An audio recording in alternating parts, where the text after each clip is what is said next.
You don't have a control problem. You're afraid of what happens when you let go. It was 10:47 at night. He looked at his phone again. Nothing. 20 minutes earlier, he'd sent a message. Nothing important. Nothing dramatic.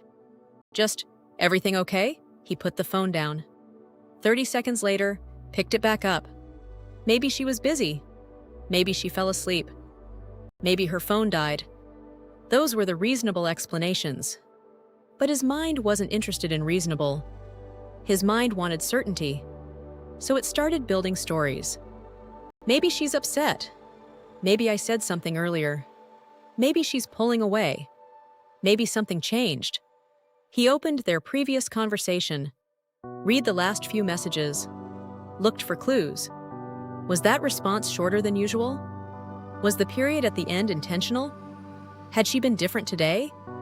Within minutes, a delayed text message had become an investigation. And underneath the investigation was something he couldn't see yet. He wasn't really trying to understand what was happening. He was trying to eliminate the possibility of being surprised, because surprises had hurt him before. And somewhere along the way, his mind made a promise. If I can see everything coming, nothing will ever hurt me like that again. That promise would eventually control his entire life. The boy who learned to predict everything. He wasn't always like this. There was a time when he didn't analyze every conversation, didn't rehearse what he was going to say, didn't need to know what happened next. Then life taught him something. Things can change quickly. People can leave. Money can disappear. Relationships can become unstable. Someone can tell you everything is fine, and tomorrow tell you it isn't. Maybe you've experienced some version of that. A parent whose mood determined the atmosphere of the house. A relationship that ended when you thought everything was okay. A betrayal you never saw coming. Financial instability. Loss. Rejection. Chaos. And after enough unpredictability, the mind adapts. It begins looking ahead. Watching. Scanning. Predicting. Planning. Not because you're controlling, because unpredictability became associated with pain. So control starts feeling like safety when preparation becomes a prison. At first, it looks responsible. You plan, you prepare, you think ahead. People compliment you for it. You always have everything handled, and maybe you do. But eventually, preparation can become something else. You don't just prepare for tomorrow. You mentally live there. You rehearse conversations that haven't happened. Solve problems that don't exist. Prepare responses to things nobody has said. You enter rooms already anticipating how everyone might react. You stop experiencing life and start managing it. That's the strange thing about control. It promises freedom from uncertainty while making uncertainty the center of your life. Because the more you try to control every possible outcome, the more outcomes your mind has to imagine. And suddenly, you're exhausted by things that haven't even happened. The illusion of overthinking. People often say, I overthink everything, but overthinking usually has a purpose. The mind isn't spinning randomly. It's searching for certainty. If I think about this long enough, maybe I'll discover the correct answer. If I replay the conversation enough, maybe I'll know what they really meant. If I consider every possibility, maybe I won't make the wrong decision. But eventually, something becomes clear. You're not thinking toward an answer anymore. You're thinking toward a feeling, certainty. And that's a problem, because life rarely offers it. Relationships don't. Careers don't. Parenthood doesn't. Health doesn't. The future certainly doesn't. So the mind keeps searching for something reality cannot provide, and calls the search being careful, control in relationships. This is where things get complicated, because fear rarely walks into a relationship and announces itself. It disguises itself, sometimes as questions. Where are you? Who was there? Why didn't you text? Are we okay? Sometimes as criticism, sometimes as withdrawal, sometimes as needing reassurance again, and again, and again. The person may genuinely believe, if my partner would just communicate better, I'd finally relax. And sometimes better communication absolutely matters. But there's another question worth asking. How much reassurance would actually be enough? Because if the real wound is an inability to tolerate uncertainty, no amount of reassurance lasts forever. The relief comes, then fades. And soon, you need another dose, another text, another explanation, another promise. Not because you're impossible to love, because you're asking another person to provide something no human being can permanently provide, absolute certainty that you will never be hurt.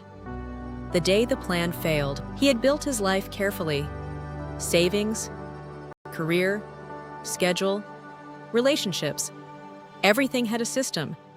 Then something happened he hadn't planned for. It almost doesn't matter what. A diagnosis, a breakup, a job loss, a death, a phone call. Life has countless ways of reminding us that we're not completely in charge. And for several weeks, he tried to solve it. Research, planning, calls, spreadsheets, questions, more information. There had to be something he could do. Eventually, someone said, "I don't think there's anything else you can control here." He hated that sentence. Because it wasn't just about the situation. It threatened his entire philosophy of life. If control couldn't protect him, what would? The difference between control and influence. This is where something important changes. Letting go does not mean becoming passive. It doesn't mean whatever happens, happens. It doesn't mean abandoning standards, boundaries, planning, responsibility. It means learning the difference between control and influence. You can influence your health. You cannot guarantee it. You can influence your relationship. You cannot control another person's heart. You can prepare financially. You cannot control the economy. You can raise your children with love. You cannot write every chapter of their lives. You can make thoughtful decisions. You cannot guarantee you'll never regret one. Maturity isn't believing you control everything. It's becoming confident that you can respond to what you don't. That's a completely different kind of safety. The real source of confidence. Most people think confidence sounds like, "I know this will work," but deeper confidence sounds different. "I don't know what will happen, and I trust myself to handle what comes." Read that again. Those are two completely different lives. One requires reality to cooperate. The other doesn't. One says, "I'll be okay if nothing goes wrong." The other says, "If something goes wrong, I'll meet myself there." That's resilience. Not predicting every storm, knowing you can survive rain. And suddenly, you don't need to check the weather every 5 minutes. The message finally arrives. Remember the phone? The unanswered message, the stories, the investigation. Eventually, the phone lights up. "Sorry, fell asleep on the couch. Everything's good. That's it. No betrayal, no hidden meaning, no catastrophe. Hours of emotional suffering over something that never happened." He stared at the message, and for the first time, instead of feeling relieved, he became curious. How many times had he done this? How many peaceful evenings had he surrendered to imaginary futures? How many conversations had he damaged trying to prevent them from going badly?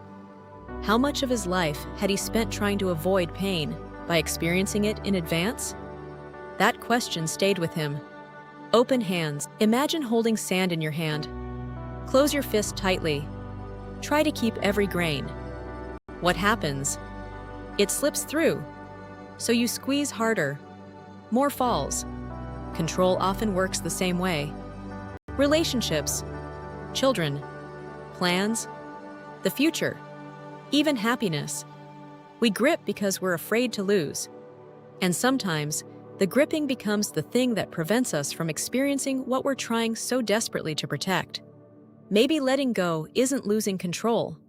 Maybe it's accepting that complete control was never available. Maybe peace isn't knowing exactly what happens next. Maybe peace is knowing you don't need to. There will be conversations you cannot prepare for, people you cannot keep, outcomes you cannot guarantee. questions life will not answer in advance. And yes, that can be frightening. But there is another side to uncertainty we rarely talk about. Every beautiful surprise you've ever experienced was uncertain too. Every person you hadn't met yet, every opportunity you didn't see coming, every moment that changed your life for the better. Uncertainty isn't only where fear lives, it's where possibility lives too. So plan, prepare, care deeply, protect what matters, but eventually open your hands, because you don't need to know exactly what tomorrow will bring to trust the person who will meet it. You.